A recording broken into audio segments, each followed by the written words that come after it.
Section 1. What is that lump in my liver? Have you ever heard of a hepatocellular adenoma? It's a mouthful, right? But don't worry, it's not as scary as it sounds. We're going to break it down for you in simple terms. Imagine your liver is like a giant cookie, a delicious and essential part of your body. Sometimes, a tiny bit of cookie dough clumps together, forming a small lump. That clump is like an HCA, or hepatocellular adenoma. HCA is a benign tumor, which means it's not cancerous. It's like a friendly bump in your liver. It's generally harmless and usually doesn't cause any trouble. However, in some cases, it might grow a bit bigger and cause some discomfort or pain. This discomfort can sometimes be a sign that the lump is growing. Now you might be wondering what causes this cookie dough clump to form in the first place. Well, doctors believe that things like certain medications, hormonal changes, or even our genes can play a role in its development.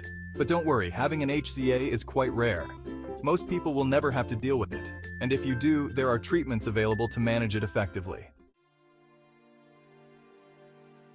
Section 2. Finding the hidden treasure. Diagnosing HCA. So how do doctors find this hidden treasure in our liver? It's not as simple as using a metal detector on the beach. They use special imaging tools.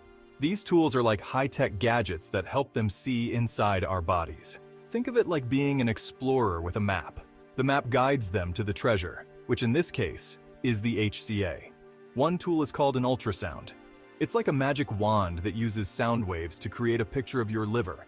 It uses sound waves to create a picture of your liver, just like a bat uses echolocation to navigate in the dark. Another tool is called a CT scan. This is like a super camera that takes a bunch of X-rays from different angles. It then puts them together to create a 3D image of your liver. Imagine it like assembling a 3D puzzle. It's like putting together a puzzle. Each piece gives a clearer picture of what's going on inside.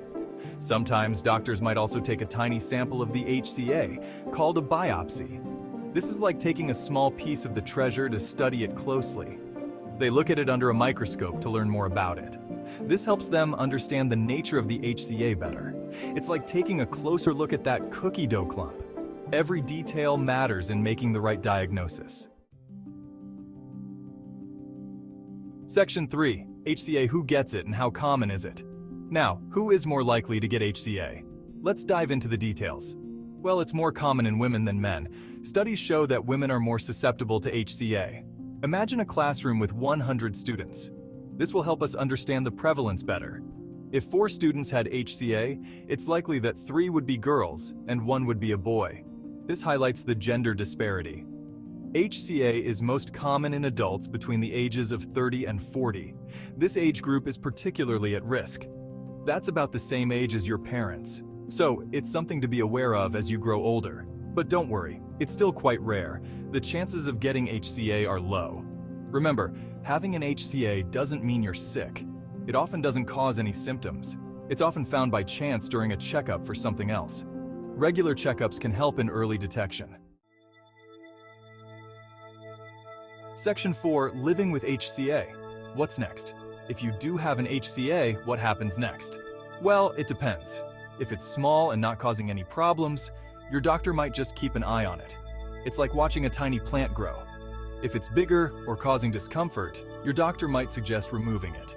This is usually done through surgery. But don't worry, doctors are amazing at what they do. The good news is that people with HCA usually live long and healthy lives. Section 5. The HCA takeaway. So, what have we learned? HCA is a rare, benign tumor in the liver. It's like a clump of cookie dough that doesn't cause much trouble.